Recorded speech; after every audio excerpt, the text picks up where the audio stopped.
If you remember, I made a story about a 2001 zinc yellow Mustang GT that my neighbor had, and the car was in really good shape when they had it under 100,000 miles. The car parked outside across the street from my house. I always liked seeing it, and it was involved in an accident where the girl who owned it had let the car roll down a hill and crash into another car.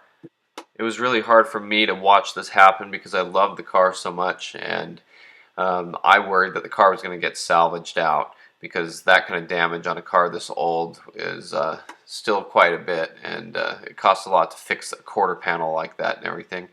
What actually happened was the car was repaired. They had somebody just get a heat gun and they popped out that back bumper, and I went over and gave them the extra tail light from my Bullet.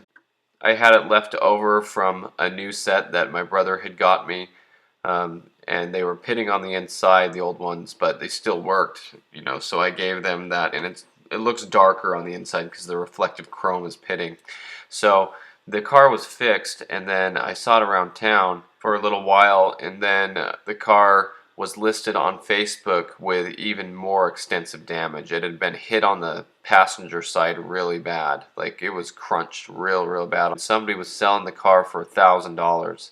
They had changed the wheels on it and things, and I was afraid the car was going to get parted out. It was sold by the time I decided whether I was going to get it or not, and anyway, I didn't know what happened to it. Well, just the other day, it popped up for sale. Here's what the car looks like now. You can see the front bumper is hanging a little bit.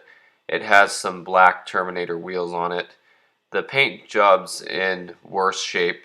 It says it's really bad and needs to be repainted. You can see it's kind of fading there. The quarter panel and the C-pillar area is like turning white almost.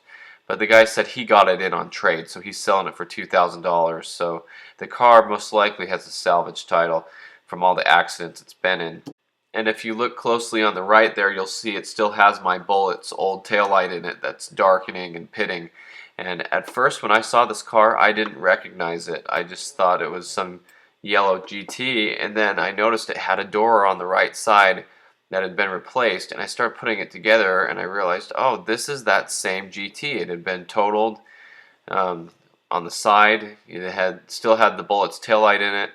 Has some modifications to the engine, he says, a new clutch and stuff like that. But it would make a nice little daily driver. He says the door needs to be aligned and stuff, so I don't know how good of a repair it was. It looks like they just got a door and threw it on there. So at least the car is still around, though. I'm glad that it didn't get taken to the junkyard or something. It looks like the story of this car continued as somebody has been driving it around and probably racing it a little bit, which is fine. That's what the car's made for. So anyway, I just thought I'd make a little update on the story of this car. I'd like to buy it as a daily driver. I really don't need another car right now, but I know the guy is asking $2,000 for it, and I know the other guy sold it for $1,000, so somebody's making some money off of it. So this is just an update video on this 2001 Zinc Yellow Mustang GT. I really like the car. I think it could be cleaned up pretty well. I think just finding another zinc yellow door would probably suit the car best, and hopefully somebody gets it and enjoys it. So thanks for watching. I hope you enjoyed this video. I love these cars. I like to see what happens to them. I like the history behind all these cars, and we'll see if this car pops up any more in the future. So thanks for watching. Remember to subscribe to the channel and check out my other videos, and stay tuned for more of these Mustang stories.